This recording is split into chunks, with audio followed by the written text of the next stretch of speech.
자, 오늘은 유혹에 흔들리지 않는 믿음이라는 제목으로 함께 말씀을 나누도록 하겠습니다. 오늘은 특별한 주일입니다. 바로 어린이 주일이죠. 교회는 매년 이제 이 날을 통해 우리 귀한 어린이들을 축복하고 하나님의 사랑을 함께 나눕니다. 그래서 하나님께서 어린이들을 얼마나 소중하게 여기셨는지 예수님께서는 어린아이들과 같이 되지 아니하면 결단코 천국에 들어가지 못하리라 라고 말씀을 하셨습니다.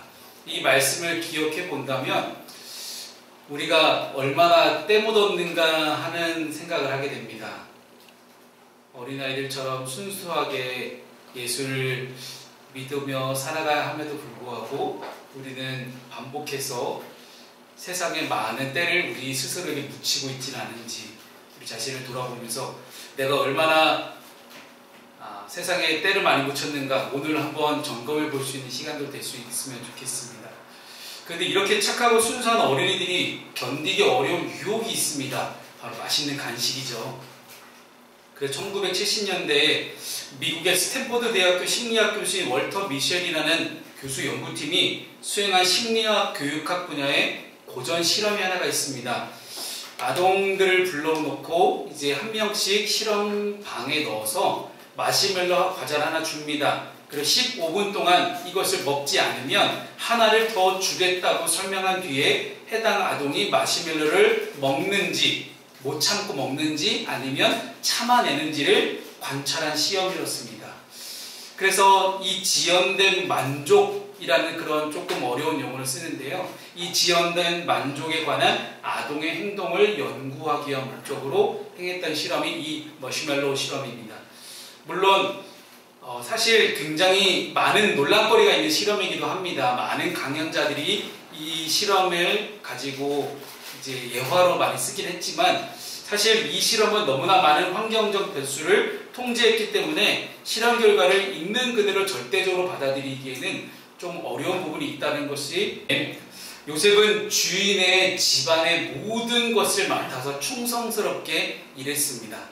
많은 사람들이 요셉을 가리켜 형통한 사람이다. 야, 가는 곳마다 다 잘되고 만나는 사람마다 축복받는 30세 총리가 된 정말 어마어마한 사람이라고 이렇게 이야기를 해요.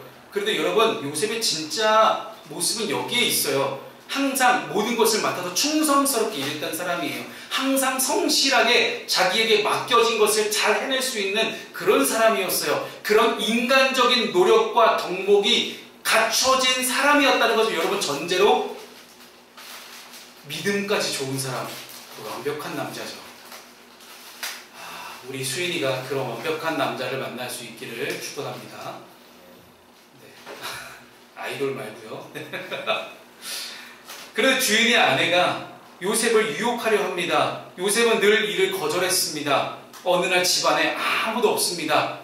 그 주인의 아내와 요셉만 남아있어요. 근데 그 여인이 요셉의 옷을 강하게 붙잡으며 유혹합니다. 여기서 잡다라는 단어 있잖아요. 아하즈라는 단어를 쓰거든요. 이제 이 아하즈라는 단어 자체가 단순히 가볍게 살짝 잡은 게 아니에요. 절대 놓지 않겠다는 각오로 격렬하고 강하게 움켜쥐는 것, 이것을 아하즈라고 보통 불러요. 그래서 요셉은 단순히 이 민망한 상황을 그냥 피한 것이 아니라 정말로 위협적인 순간을 맞이했던 것입니다. 그런데 요셉은 어떡합니까? 자신의 옷이 벗겨지는 것을 감수하고서라도 도망칩니다. 주인의 아내가 내리는 명령은 주인의 명령과 똑같아요. 주인의 아내이기 때문에 주인과 동일한 권위가 있어요. 그러나 요셉은 단지 눈앞의 상황을 모면하려고 하기보다는 오직 하나님 앞에서 죄를 짓지 않겠다라는 그런 결단을 내립니다. 그의 눈은 이미 살아계신 하나님께 가 있었기 때문입니다. 요셉은 이미 앞서 9절에서 이렇게 이야기했죠. 내가 어찌 이 큰 악을 하나님께 죄를 지으리까. 이것을 볼 때 요셉은 사람을 두려워했던 것이 아니라 하나님을 두려워하고 경외했던 사람이라는 것을 우리는 알 수 있게 됩니다. 오늘 우리 함께 어린이 주일을 예비한 우리 어린이들과 우리 모든 성도들이 다 기억했으면 좋겠습니다. 때로는 친구들이 나쁜 일을 하자고 꼬실 때도 있을 거예요. 야, 이 정도는 괜찮아 하면서 나를 꼬드길 수도 있고 유혹할 수도 있고 그렇게 말을 했을 때 내가 그럴까? 한번 해볼까? 하는 생각이 들 수도 있어요. 하지만 요셉처럼 하나님이 보고 계심을 기억한다면 우리는 죄를 피해 도망칠 수도 있을 것입니다. 과거에 이제 제가 안산에 처음 12년도에 교회 개척하러 내려왔을 때 저희 교회 출석하시던 한 남자 집사님 한 분 계셨어요. 근데 그 집사님이 어느 날 이제 저녁 시간에 갑자기 저를 찾아오신 거예요. 그랬더니 목사님, 제가 예전에 죄를 많이 지었습니다.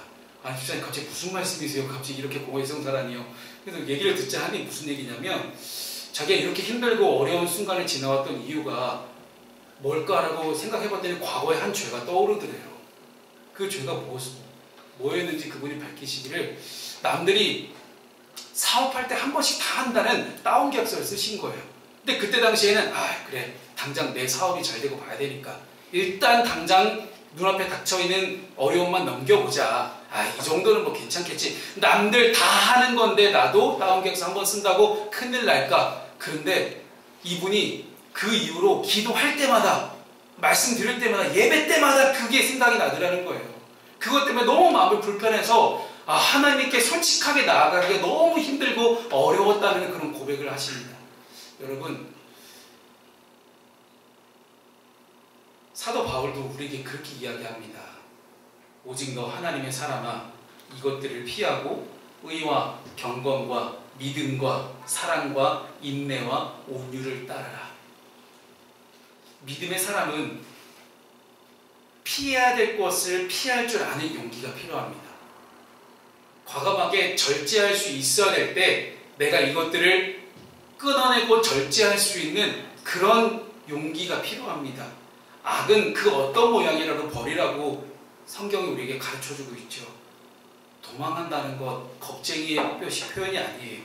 도망간다는 것, 불의한 위협 속에서 도망갈 수 있다는 것, 그것은 거룩한 용기의 행동입니다.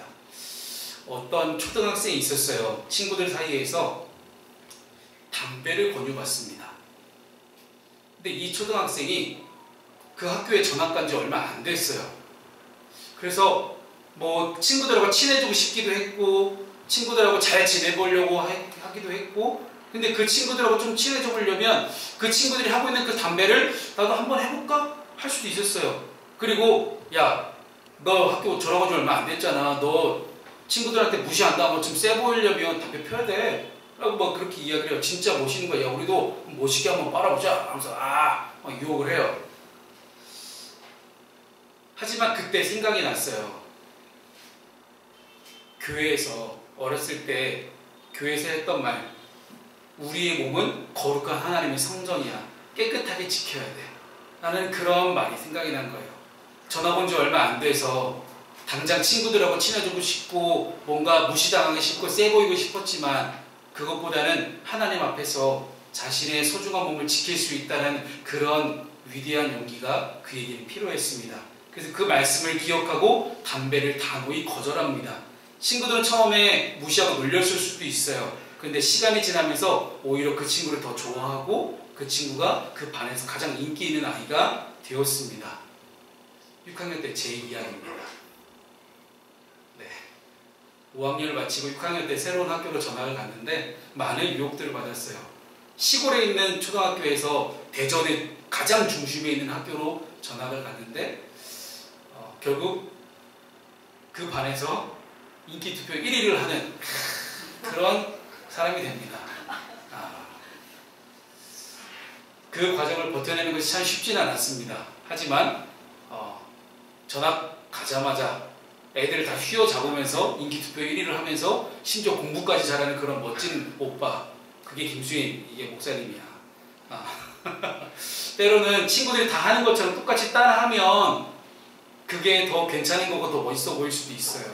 그런데 그리스도인으로서 마땅히 하나님 앞에서 부끄럽지 않은 삶을 선택하고 살아간다는 것 참 쉽지는 않겠지만, 그렇게 살아가는 그 한순간순간이 모여졌을 때 분명히 그 사람의 인생은 하나님께서 요셉처럼 형통한 인생으로 바꿔줄 수 있을 것입니다. 두 번째 말씀입니다. 하나님께 맡기는 삶을 살아갈 수 있기를 바랍니다. 요셉이 도망가자 주인의 아내가 분노하기 시작합니다. 감히 내 청을 거절해? 하면서 난리가 났죠. 그래서 요셉의 옷을 증거 삼아서 거짓된 이 말을 꾸며내기 시작합니다. 그래서 오늘 본문의 16절 18절 말씀을 보면 그녀가 이 요셉을 가리켜서 히브리인이라고 놀려요. 사실 히브리라는 단어는요, 유대인들이 자기네 민족을 표현하기 위해서 쓴 표현은 솔직히 아니에요. 다른 나라 민족, 다른 민족들이 저 유목민들 하면서 조롱하는 표현이 사실 히브리라는 표현입니다. 그래서 주인에게 당신이 데려온 히브리 종이 나를 범하려 했다 라고 그렇게 거짓 고발합니다. 즉 경멸하면서 하는 그런 뉘앙스가 히브리 종에 표현되어 있는 거예요.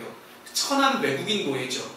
역사적 배경에 따르면 고대 이집트에서는 노예가 주인의 아내를 건드리려 한 경우에 즉각 사형 선고를 하는 것이 일반적 관례였다고 합니다.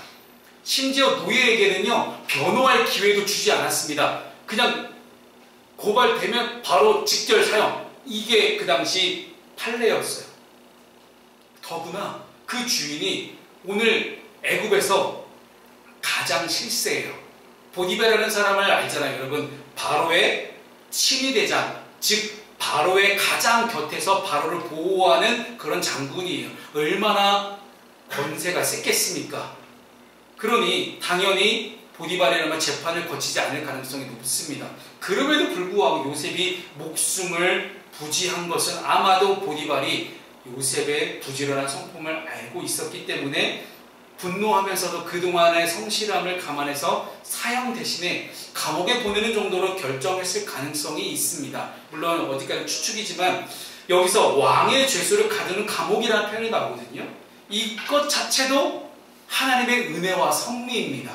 왜냐하면 물론 나중에 나오는 이야기지만 바로의 술 맡은 관원 그리고 떡 맡은 관원, 이 두 관원이 똑같은 감옥에 갇힙니다. 이렇게 바로를 대신해서 기미상궁을 할 정도의 권력이 있는 사람을 가두는 장소, 그 장소가 즉 고위직 공무원들만 갇히는 감옥이 요셉이 갇힌 감옥이었다는 거예요. 아니 그렇게 고위직 공무원이 갇히는 감옥에 왜 히브리 사람, 즉 외국인 노예가 갇혔을까? 사실 말이 안 되는 거거든요. 요셉도 당시에는 몰랐을 거예요. 감옥에 갇혔을 때는 몰랐겠지만 어떻게든 요셉과 애굽의 왕을 연결시켜 주려는 하나님의 철저한 계획이었음을 우리는 알게 됩니다. 물론 이것은 13년 이후의 일이었습니다. 하나님은 13년이라는 그 긴 시간 동안 요셉을 감옥에서 또 훈련시키시면서 새로운 인생을 준비시키십니다. 여러분, 때로는 우리의 인생이 그래요. 도저히 이해가 되지 않는 일들이 내 삶 가운데 벌어질 수도 있어요. 하지만 내 인생이 온전히 하나님께 달려있다고 믿는 사람이라면 13년이든 30년이든 60년이든 얼마든지 하나님만을 바라보면서 우리는 살아갈 수가 있는 것입니다. 어쨌든 요셉은 변명할 기회조차 주어지지 않고 감옥에 갇힙니다. 이 억울한 상황에서 요셉은 어떻게 반응했을까요? 자, 요한아, 우리 요한이 억울한 거 싫어하잖아, 그치? 가끔 제가 요한이 놀리거든요. 그러면 왜요? 하면서 자기 그만 놀리라고 막 해요. 억울한 거 되게 싫어하거든요. 아마 요한이만 그럴까요? 우리 모든 사람이 아마 다 그럴 거예요. 억울한 거 되게 싫어합니다. 그런데 성경은요, 물론 성경 기자가 어떤 뜻으로 기록했는지 아는지 모르겠지만 어찌됐든 요셉이 변명했다거나 반항했다거나 변호했다거나 그런 기록을 하나도 남기지 않습니다. 그는 침묵합니다. 그리고 하나님께 자기를 맡기기 시작합니다. 다윗도 이런 비슷한 상황을 경험했었죠. 시편 37편 5절과 6절 말씀은 이렇게 기록합니다. 내 길을 여호와께 맡기라. 그를 의지하면 그가 이루시고 내 의를 빛같이 나타내시며 내 공의를 정오의 빛같이 하시리로다. 아멘. 여러분의 길을, 여러분의 인생을 하나님께 맡기시길 바랍니다. 아멘. 우리는 살아가면서 많은 억울한 일이 있을 수도 있어요. 그러나 성경은 말씀합니다. 우리의 싸움은 혈과 육이 아니다. 겉으로 보여지는 싸움이 진짜 싸움이 아니라는 거예요. 억울할 때 내가 스스로 나서서 싸우려 들지 말고 하나님께 맡길 수 있는 우리 모든 인생이 될 수 있기를 소망합니다. 우리 사랑하는 아이미 그리고 우리 지연이도 이제 마지막 어린이 시절을 보낸 우리 지연이도 억울한 일을 겪을 때가 있어요. 거짓말로 누명을 쓸 수도 있고요. 친구들에게 오해를 받으며 스포할 때도 있을 것입니다. 그때 우리도 요셉처럼 하나님께 기도하며 이렇게 말해야 합니다. 하나님, 저는 진실되게 살고 진실되게 말하고 행동했습니다. 하나님이 저를 지켜주세요. 라는 그러한 솔직한 고백이 우리 아이니 지연이에게도 있기를 소망합니다. 한 초등학교에서 이제 한 아이가 축구를 하고 있었습니다. 축구를 열심히 하던 중에 이제 옆에 흰 선이 있어요. 사이드라인이라고 하죠. 사이드라인에 공이 나가면 누구 발을 맞고 나가는 게 중요해요. 왜냐면 발 맞고 나가면 그쪽 공이 아니라 상대편 공이어야 되거든요. 그래서 이 초등학생들끼리 축구한다는 건 거의 월드컵을 빙자해서 거의 정말 전쟁입니다. 자존심 싸움이거든요. 근데 한참 경기를 하던 중에 공이 바깥으로 나갔어요. 사실 초등학교 축구는 벌떼 축구라고 해서 우르르 몰려다녀요. 그러니까 뭔가 포메이션이 쫙 짜여져서 공격수, 뭐 수비수, 뭐 중앙 미드필드 이렇게 있는 게 아니라 우르르 몰려 때로 막 축구를 해요. 그러니까 사실 누구 발을 맞고 나가는지 사실 분간하기 되게 힘들어요. 그런데 갑자기 친구들이 한 녀석을 지목합니다. 야! 제 발 맞고 나갔어. 근데 그 친구가 너무 억울한 거예요. 아니 자기 발 맞고 나갔으면 억울하지 않겠지요. 그런데 이 초등학생 나이에서 얼마나 억울하게 해서 나 아니라고 내 발 맞고 안 나갔다고 이렇게 난리 칩니다. 그랬더니 옆에 있는 선생님이 갑자기 나서 이제 중재를 하십니다. 애들끼리 너무 이제 고성이 높아지니까 중재를 하십니다. 자, 얘들아, 자, 다 침착해봐. 우리 저 친구는 교회 다니는 아이야. 그러니까 거짓말하지 않을 거야. 그러니 저 친구의 말을 우리 믿어주자. 그 친구는 윤명진이었습니다.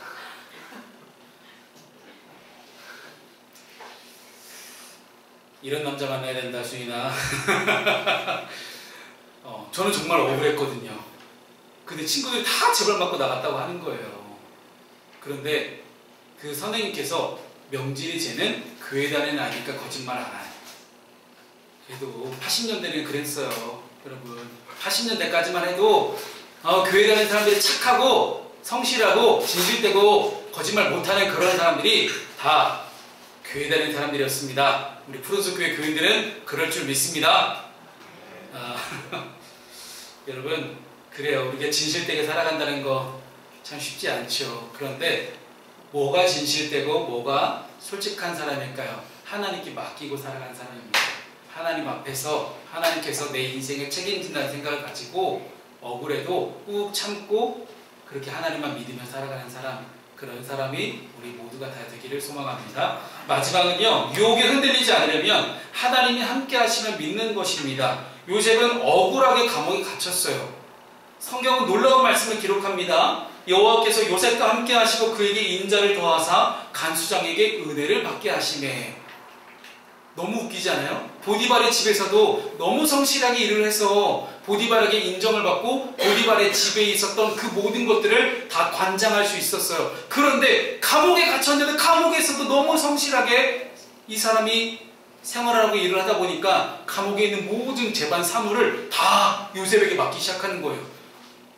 고대 이집트 감옥은 우리가 상상하는 것보다 훨씬 더 열악했습니다. 특히 왕의 죄수를 가두는 그런 감옥은 정치범 혹은 반역을 꾀하는 그런 나라의 가장 중범죄자들을 수용하는 곳이었기 때문에 철저한 감시와 혹독한 환경이 특징이었다고 합니다. 그런데 요셉은 그런 상황 속에서도 특별하게 신뢰를 얻어서 간수장에게 모든 것을 인정받기 시작합니다. 어딜 가든지 인정받는 사람이 요셉이었던 거예요. 이것은 특별한 하나님의 은혜, 즉 헤세드라고 표현합니다. 헤세드, 인자라는 이 뜻이 히브리어로 헤세드인데 변하지 않는 하나님의 사랑, 은혜를 뜻하는 단어가 이 헤세드라는 단어예요. 이렇게 요셉은 감옥에서도 하나님의 사랑, 하나님의 은혜를 경험합니다. 그리고 보디발에게 신임을 얻어서 그 집의 모든 사물을 관리했던 것처럼 이제는 감옥에 있는 모든 일도 요셉의 손아귀에 들어오기 시작했습니다. 감옥 안의 모든 일들을 다 맡게 돼요. 어딜 가든지 무엇을 하든지 상황과 환경은 바뀐다 할지라도 노예든지 감옥에 갇힌 죄수였든지 우리가 볼 때는 한창 못난 사람같이 보이지만 언제나 신뢰를 주고받으며 인정받는 사람, 그 사람이 바로 요셉이었고 그 사람이 바로 형통한 사람이라고 일컬어지는 요셉의 인생이었습니다.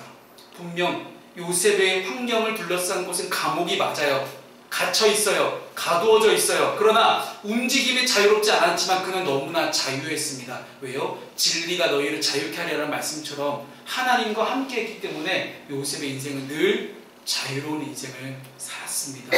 왜요? 요셉은 하나님의 은혜 안에, 하나님의 사랑 안에 살았기 때문이죠. 오늘 어린이 주일을 맞아서 우리 지연이, 우리 아이니가 꼭 기억했으면 좋겠습니다. 학교에서 힘들 때, 학원에서 힘들 때, 친구들에게 괜한 오해를 받을 때, 집에서 혼자 외로울 때 하나님은 언제나 변함없이 우리 지연이와 아이니와 함께하고 계십니다. 함께 하신 하나님, 그 하나님을 잊지 않았길 바라요. 예수님께서도 우리에게 약속하셨죠. 마태복음 28장 20절 말씀, 가장 마지막 말씀이고 예수님이 지상 명령으로 일컬어지는 말씀입니다. 이 마태복음 말씀이 이렇게 마지막을 끝내요. 내가 세상 끝날까지 너희와 항상 함께 있으리라 하신다. 임마누엘이죠. 우리와 함께 하신 하나님. 요셉처럼 감옥에 갇히던, 괜한 오해를 받던, 억울한 일을 당하던 어떤 상황 가운데서도 하나님과 동행하는 믿음을 가지시길 바랍니다. 그렇다면 우리는 절대로 낙심하지 않을 수 있습니다. 말씀을 정리하겠습니다. 코람데오라는 단어는 라틴어입니다. 데오가 하나님이라는 뜻이고요. 코람이 앞에서예요. 즉 하나님 앞에서라는 그런 라틴어입니다. 언제나 우리가 하나님 앞에 있다는 생각, 그 생각으로 신앙생활을 해야 된다는 말입니다. 언제나 하나님이 나와 함께 계시다는 것을 인식하고 살아가야 된다는 그런 말입니다. 살다 보면 억울한 상황에 처해서 모함을 받을 때도 있어요. 그러한 때도 하나님이 내 삶을 인도하고 계시는구나, 나와 함께 계시는구나를 우리가 기억하길 바랍니다. 믿음을 지키는 사람, 그 사람에게는 곧 하나님의 헤세드가 반드시 찾아오게 되어 있습니다. 오늘 요셉의 삶은 우리에게 강력한 메시지를 전달해 줍니다. 힘들고 어렵고 억울한 상황 속에서 어떻게 하면 하나님의 은혜를 기억하고 우리의 믿음을 강하게 할 수 있는지를 보여주는 그런 분명한 증명이에요. 하나님을 사랑하는 사람은 유혹을 이길 수 있고 억울한 상황에서도 하나님을 신뢰할 수 있고 어떤 곳에서도 하나님과 함께 걸을 수 있습니다. 우리 어린이 주일을 맞아서 함께 예배하는 우리 아이니, 그리고 우리 지연이에게도 요셉처럼 어린 나이에서부터 하나님을 가까이 하고 작은 유혹에도 흔들리지 않고 하나님 앞에서 먼저 하나님을 생각할 수 있는 그런 신앙적 결단이 이 어린 나이부터 함께 생겨나기를 축복합니다. 사랑하는 우리 푸른숲교회 성도 여러분, 우리 모두 요셉처럼 하나님께서 함께 계시고 하나님께서 보고 계신다는 그런 믿음을 가지고 한 주간 또 유혹에 흔들리지 않고 승리하며 살아가시는 저 여러분 될 수 있기를 주님의 이름으로 축복합니다. 아멘.